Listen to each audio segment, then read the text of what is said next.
Hello everyone. Hi, నమస్తే అండి అందరికీ. ఈరోజు మన వీడియోలో సేమియా చేయటం జరిగింది.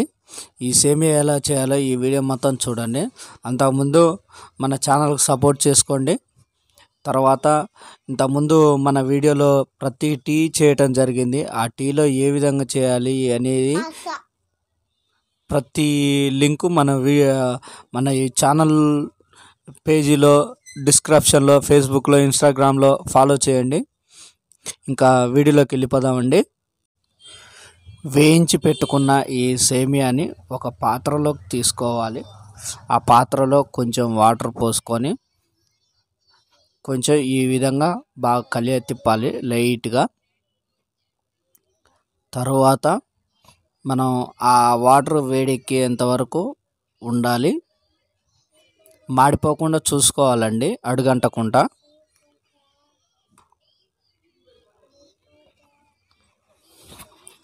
ఇదిగో ఈ విధంగా కలుపుకోవాలండి. ఉడికిపోతుంది, ఈ విధంగా ఉడికి ఈ విధంగా అవుతుంది.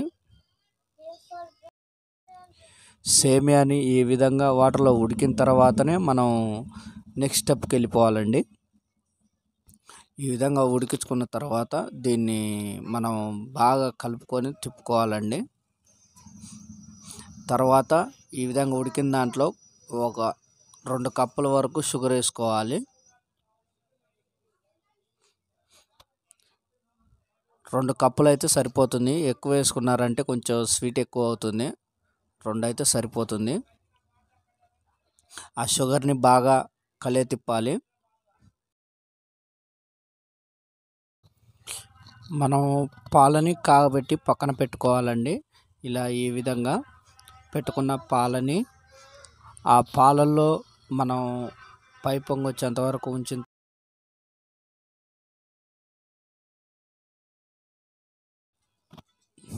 ఈ సేమియాని జాగ్రత్తగా కలుపుతూ గమనిస్తూ ఉండాలండి. ఎందుకంటే అడుగంటేస్తుంది. ఈ విధంగా తిప్పుతూ ఉండాలి. దీంట్లోకి కొంచెం 3 యాలక్కాయలు వేసుకుంటే సరిపోతుంది. ఈ 3 యాలక్కాయలని తీసుకొని మెత్తగా దంచుకోవాలండి. ఈ విధంగా దంచుకున్న యాలక్కాయలని మనం గింజలతో పాటు ఈ సేమియాలో వేసుకోవాలి. సేమియాలో వేసుకొని బాగా తిప్పాలండి. ఆ యాలక్కాయలు వేసిన సేమియాని బాగా తిప్పాలి. ఈ విధంగా తిప్పుకోవాలి. జాగ్రత్తగా అడుగంటుతుంది. ఈలోగా అడుగంటకుండా ఈ విధంగా తిప్పుకుంటూ చూస్తూ గమనిస్తూ తిప్పుకోవాలి. అప్పటికే మంచి వాసన, మంచి స్మెల్ వస్తుంది. ఈ సేమియాని గమనించుకుంటూ చూసారుగా ఏ విధంగా వచ్చిందో. సూపర్గా ఉంటుందండి ఈ సేమియా. ఇది ఇంట్లో హోమ్లీ ఫుడ్ అండి. ఈ విధంగా తయారు చేసుకోవాలి.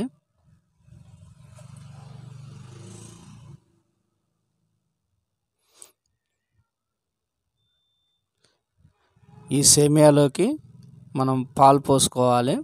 సిమ్లో పెట్టుకోవాలి. మంట సిమ్లో పెట్టుకొని మనం ఈ విధంగా పాలు పోసుకొని ఇలా ఈ విధంగా కలుపుకోవాలండి. బాగా కలుపుతూ పాలు సరిపోయిందా లేదా అని కూడా గమనించాలి. ఇంకా సరిపోలేదు, ఇంకొంచెం పాలు పోసుకుంటే సరిపోతుంది. ఈ విధంగా తిప్పుతూ ఉంటే మనకి ఆ స్మెల్, ఆ ఫ్లేవర్ అనేది మంచిగా ఉంటుంది. ఇంకొంచెం పాలు పోస్తే సరిపోతుందండి.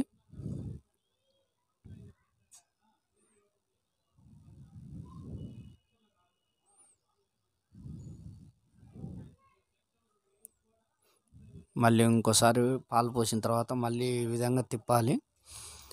ఈ తిప్పిన సేమియాని 2 నిమిషాలు ఈ విధంగా పాలు పోసిన తర్వాత తిప్పారంటే సూపర్గా రెడీ అవుతుంది.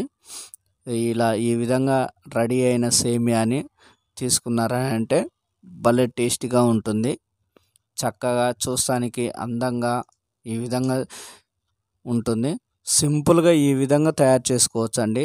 ఇంగ్రీడియంట్స్ ఎక్కువగా యూజ్ చేయకుండా ఈ సేమియాని ఇలా తయారు చేసుకోండి, బాగుంటుంది. చక్కగా టేస్టీగా ఉంటుంది, క్వాంటిటీగా బాగుంటుంది. తర్వాత మనం ఈ సేమియాని సర్వ్ చేసుకొని గోరువెచ్చగా అయ్యాక సర్వ్ చేసుకుంటే సరిపోతుందండి. సూపర్ టేస్టీ ఉంటుంది.